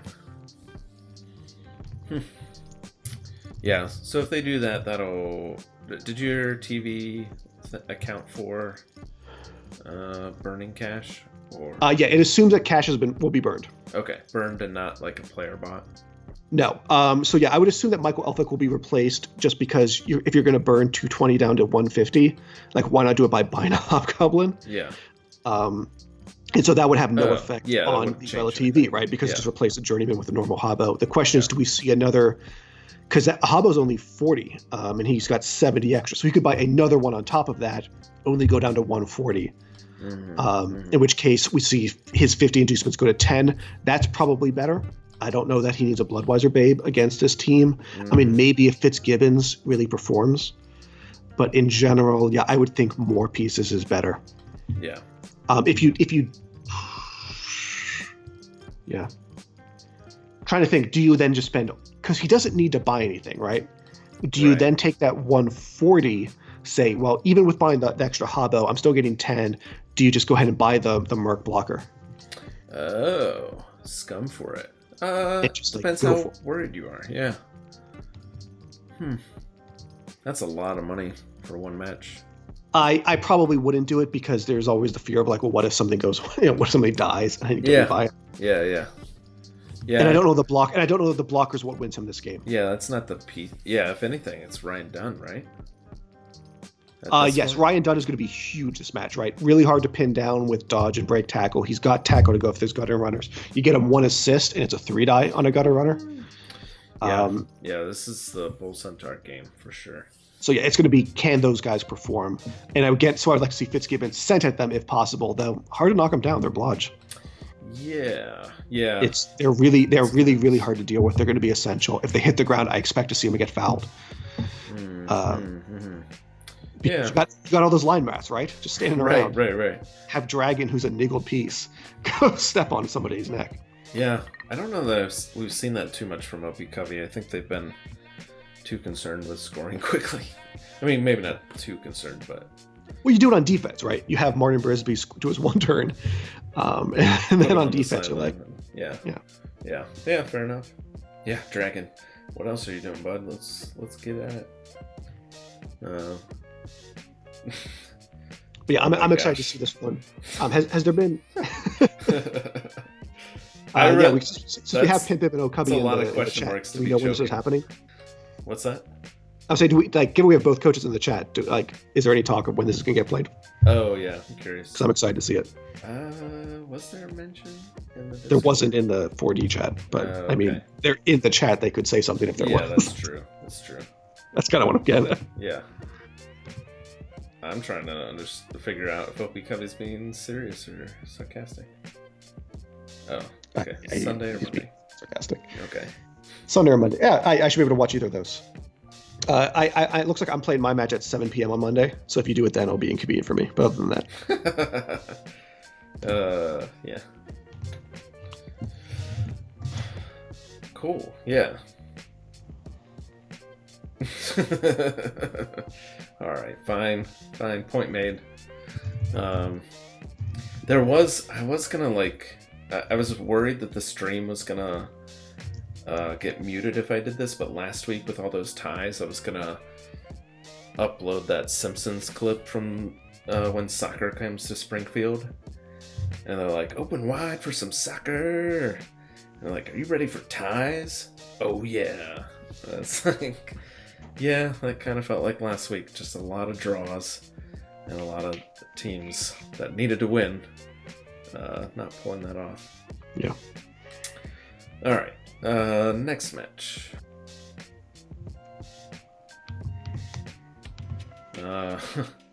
Go Work Orange versus whatever's left of the Silkwood City Slickers. Like I said, I would not be surprised for that thrower to get the axe, because it seems like Raven Post just firing people based on performance. Yeah, on the theory that 770 in a deuce was just not enough. Oh, and they were talking to me in chat because they were like, I think this will probably come up in the recap. They didn't take a wizard because they believe wizards are too OP and not. Oh yeah, which I agree. They basically went on to say, like, whenever a wizard is being used, somebody's not happy. Whether it's the person that used it and it didn't go as well as they thought, or somebody else, or the person on the receiving end. And they were saying, like, star players are much more fun. Which I would agree. That I would agree with. I am not of the opinion that you should not take things that are good, which is basically the argument he's putting forward. Yeah. I would say, however, that if you're in a place where a season is sort of like, you're like, well, this is over. I'm done with this. Yeah. You do start players because they're like cool new things. Yeah. Whereas unless you're so junior a coach, you don't know how to use a wizard well. They're not that hard to use. Do the star players because they're cool and interesting. Yeah. Eligible well, is more fun. If you're that junior, you're just going to take the wizard anyway. You're not going to listen to us. Yeah, fair enough. Because the wizard's fun. I'm now noticing that Princeton doesn't have the proper formatting for him, and I'm unhappy. God.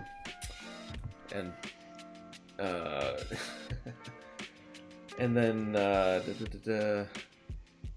what I was going to say is I would also agree with you. And I agree with him saying that star players are fun, but he didn't it wasn't star players or a wizard. It was wizard or halfling master chef, which I would argue is less fun than a wizard. So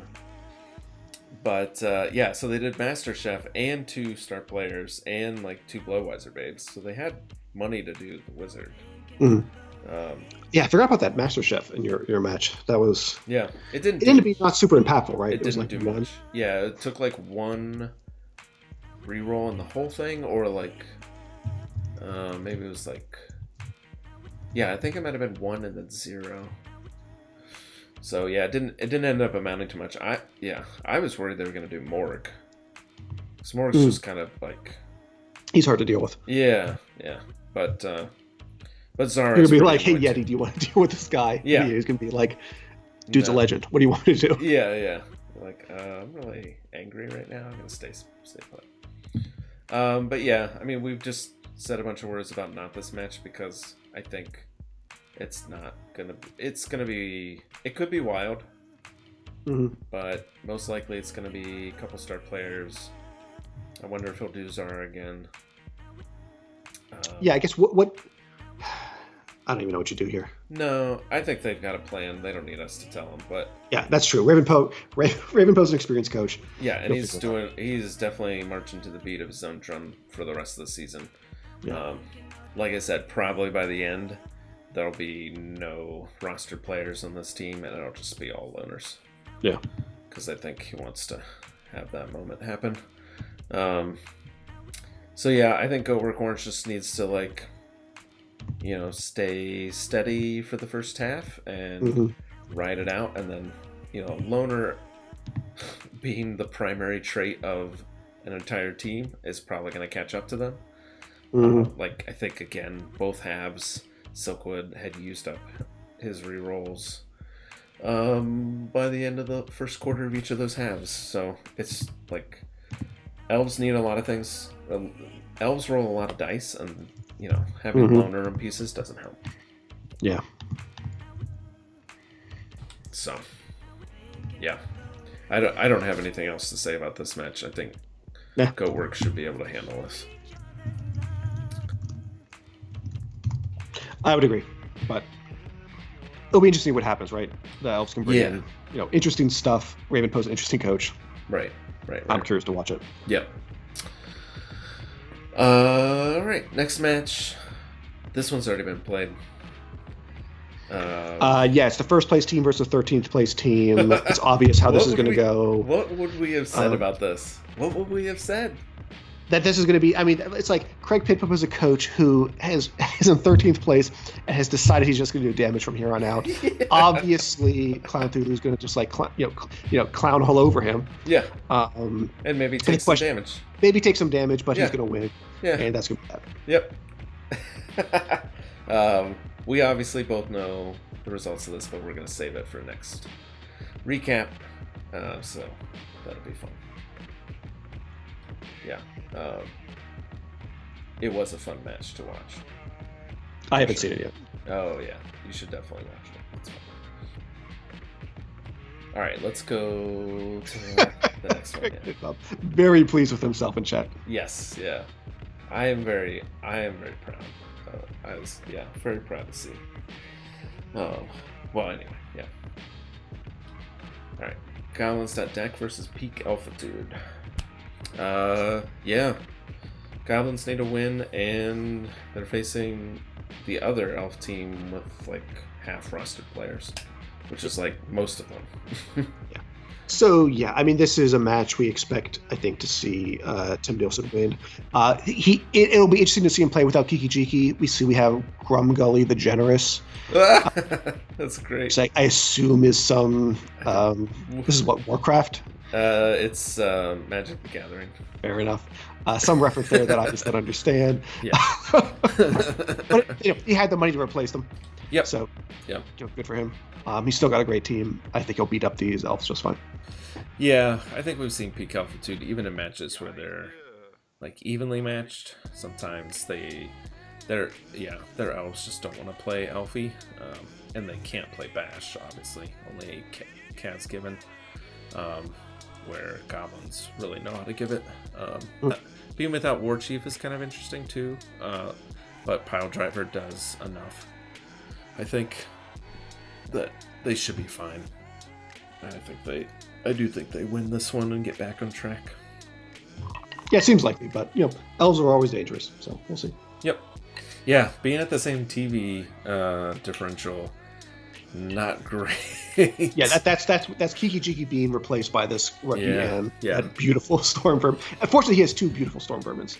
Yes. Frankly, for this match, you'd rather the one with tackle, right? Yep. Considering that there are 1, 2, 3, 4, 5 pieces, 5 out of 7 of the non-journeymen have dodge. Yeah. No tackle for Goblins that deck. So yeah, opportunities for something to happen, and we've seen some wild stuff already this week. Though Clown Cthulhu is saying that it's fine if we never talk about it.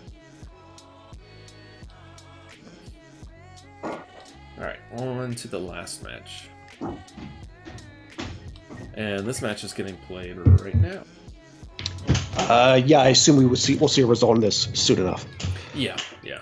So 7v8, Mean Green Thick needing to only win out for the rest of the season to make it, and Arf wanting to get back on track after last week's loss. Yeah, so this is Arf Barf. I'm at we were saying there's the top 7 that really have a shot at this, with 8th being just at the edge of maybe possible. Yeah. So. Yeah, but this could these guys are both going to be really hunting for the win. Yeah. I could see this just ending up in a tie though, just because both teams play. Both teams play for Kaz a little bit more than the play for the ball. Mm-hmm. And just orcs can't score very fast. I don't know. I see it. Potentially being a draw, but I don't know. We'll see. Orcs, I really liked how like well put together and patient the orcs were with the Skaven, and I think they need a similar approach to like just how erratic these werewolves come screaming at you and then dodging everywhere, and you just don't know where things are going to come from. And they have a lot of dodge. So yeah, cool. So that's the week. Even though we were asked to never talk about the match, do we want to show our do we want to show the projector that I already showed? Yeah, why don't we put that up? I mean, we actually can also this match that we were just looking at has in fact just concluded. Oh, okay. Do people want to know the result? Do you want to know the result? I want to know the result. It's a tie, 1-1. So that's basically going to put both these teams out of it. Yeah. In terms of playoffs. Our farm too, you think? Yeah. Because Mean Green and Thick was so barely in it. A tie just does not work for them. Yeah. And RFR, I think, because they were at the bottom of that top 7, I think it probably kills their chances. And it's in fact so new it hasn't been confirmed. So this does not take that into account. But this does take into account the fact that Sterling Hornets versus Scaven Rate Rodents have been played, and Sterling Hornets lost 0-1 to the Khemri team. And this is the column on the right there, that Delta 1-3. That's the change in odds just from that one match, as compared to the chart we just played earlier. Yeah. And what we see from that is Sterling Hornets. Yeah, it hurts their chances. They're still in the top 3. They're still one of the most likely teams to go to one of the playoffs. But now Tainted Brewers has taken the top spot as the most likely team to make it to the main playoffs. And, his 16% that we're taking from Clown Thulu is just getting spread out among that top 7. Yeah. Though that'll collapse down even more now that Arvarv Amenelf has eaten a tie. Yeah. So I would expect to see everyone above him to get another, couple percent, splitting up that 15%. Yeah. Yeah, we're getting into it a little bit. Clown Thulu talking about Ramtut III, who's basically a rostered player for Pimpin or for Pip Up. He produced. I was not familiar with that as a star player, and now I'm like, God, that guy's awesome. I don't know that he had really used him before my match with him, and I'm kind of glad because there was definitely an opportunity that he could have done like a break tackle wrestle blitz on a ball carrier, and I don't think he saw it because he just wasn't used to having it. But since then, it's just been like, it's such no. Like, I think it's an overpowered piece just because there's already 4 Tomb Guardians on the pitch. Yeah, and Wrestle, Mighty Blow, I think he has Mighty Blow, but Wrestle and Break Tackle are really powerful on that piece. And it's something that like benefits Khemri a lot, having a Tomb Guardian with Break Tackle, because you can't always afford to put that on one of your main ones, right? Right. So like, I got to get Guard. I got to get Mighty Blow. Yeah. I got to get Stand Firm. Yeah. But it's actually really nice to have. Yeah. Yeah, so that's a little preview for next week. But yeah, that was really pretty wild. Pim now throwing shade, saying like, hey, you gotta get that cage dive in. Yeah. Just sending them after teams that are in the top. So this I think concludes our week. Thank you, Insecticide, for compliments on the graphic. Yeah, that was all Kodiak displaying what things are looking like in the div for top 3, and we'll really we say this every week for the past couple weeks, but we'll really start to see chances start to shrink, or at least the number of teams with chances start to shrink after this week for sure. Yes, I would expect we're not going to be talking about we know we're not going to be talking about a top 7. Yeah. Next time, I would not, it'll be something between like a top 6, 5, maybe even 4. Right. Yeah. I mean, if me and Flyboys tie, then it is probably just talking about top 4. Yeah. So. Try to avoid that then. We'll try. You gonna stream this week? No. Okay. Definitely not. I was like, I don't even like. It was practically all instinct running that stream and like just like I send somebody. I wouldn't do it against. I wouldn't do it on that match. That's gonna be like an intense match. Yeah. We'll see. I might stream it. I'm not promising anything, but I might if I'm feeling up to it. Come 11 p.m. tomorrow. Maybe somebody could join the co-cast or something. I have a match in another league earlier, so it might depend on how that goes. Mm-hmm. Fair. But yeah. Thanks all for joining and chiming in as always. Mm-hmm. Very good time, and we're right on our average 2 hours. We appreciate you all sticking with us. Yeah, and hanging out. We lasted longer than a match of actual Blood Bowl. Talking about Blood Bowl. So, the match we're talking about is 11 Eastern tomorrow night, PM, yes. Because Klepto Night is Pacific and needed to do later. Yeah.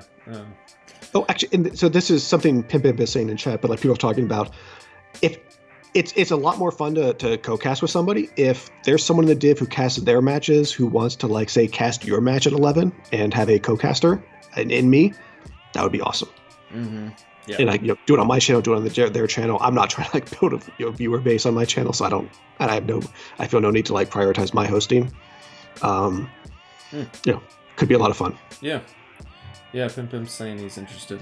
Let's coordinate in the 40 Discord and see if it works out. Yeah, that'd be cool.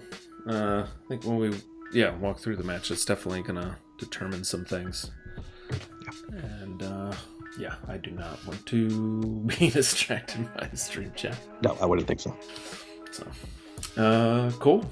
All right. Well, that should be fun. Should be a fun week. For those who haven't played their matches yet, and I will try to get this posted later tonight or tomorrow by midday. So,